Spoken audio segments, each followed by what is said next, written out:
one of the most important things for runners to master is hip extension.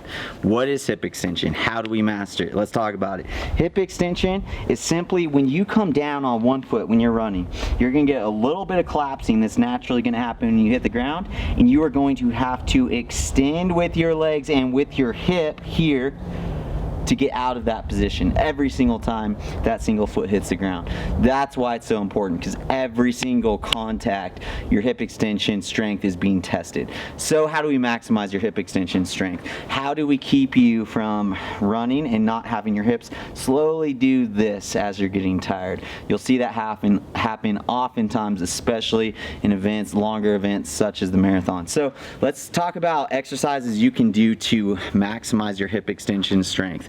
In the weight room, you get it done with hex bar deadlift, half squat, hip thrusters. We have videos on all of those exercises if you guys want to check them out. The two exercises I want to show you guys now are two new ones, and that is a simple medicine ball throw for height, as well as a kettlebell swing. All right, so I'm gonna run through that super quick. So you got a medicine ball here. I think for guys, 10-pound medicine ball, good place to start. You want to be able to move the ball fairly easily because you want to be able to drive your hips hard through the motion. And if the ball is so heavy that you're having a hard time moving quickly, it's too heavy. So reduce the weight of your ball. For girls, starting out with 6 to 8 pounds is a good kind of generic range to shoot for.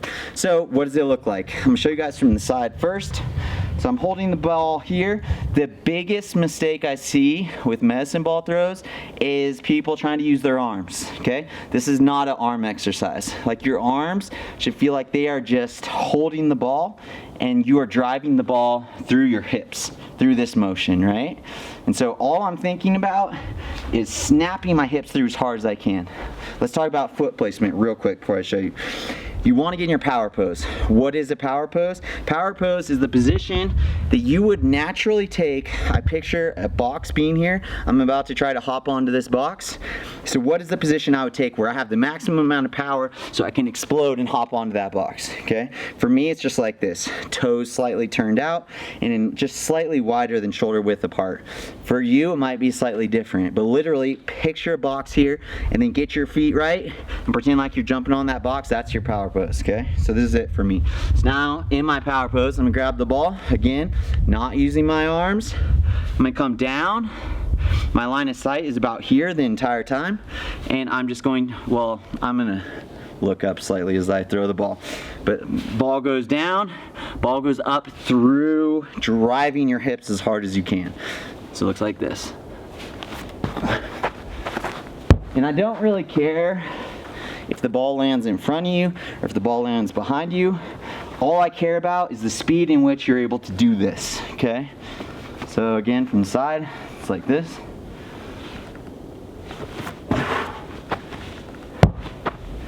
And again, do not bring your arms into the movement.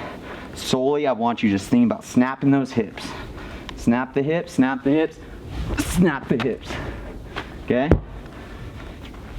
In terms of how many reps, I like to do about 10 reps, take a break, do 4 sets. And give yourself a minute. You can tell, like, I'm breathing a little bit just from throwing the ball twice. As an example for you guys, this is not meant to be a cardiovascular exercise. So wait till your body's recovered. Give yourself at least 30 seconds between throws so it doesn't turn into a cardiovascular exercise. All right, if you guys want to see it again. And that's it. Simple, effective. You don't gotta do it a lot. Couple times a week. This will make a big impact on your hip extension strength.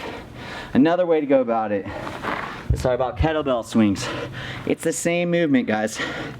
So this is a 25-pound kettlebell. This will probably be a little bit, this 25-pound kettlebell. See, 25 pounds. This is probably a little bit heavy for most people. But, you know, big, burly men like myself, this is nothing for me. I throw it around like nothing. Oh. I put it on top of my head like hat. See? No problem. Ouch. Okay. Alright. So as you can see, there's a 35-pound kettlebell. And I'm just going to do the same thing I was just doing with the medicine ball, but this time I'm doing it with the kettlebell. You can do it single arm, you can do double arm. I recommend double arm. just because, again, it's not an arm exercise, okay?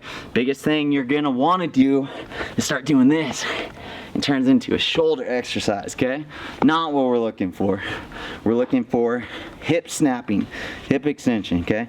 So from the side, double arm, coming down, and I'm only moving the weight by snapping, and I'm barely even holding the weight.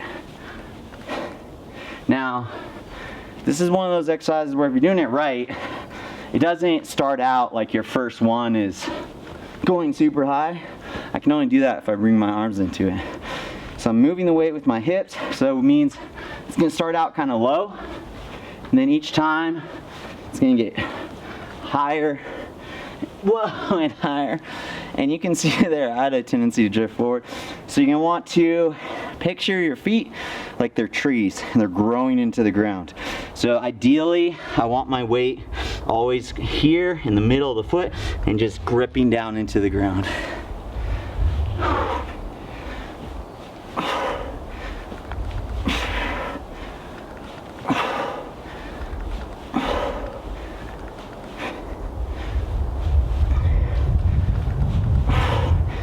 I'm already feeling that. That was just a couple. So again, I'd recommend about 10 in a set. Do 4 sets. Make sure you give yourself 2 to 3 minutes between sets. And really focusing on grounding your feet in that power pose and moving the weight through that hip extension, okay? So those are 2 exercises I want to share with you guys on hip extension.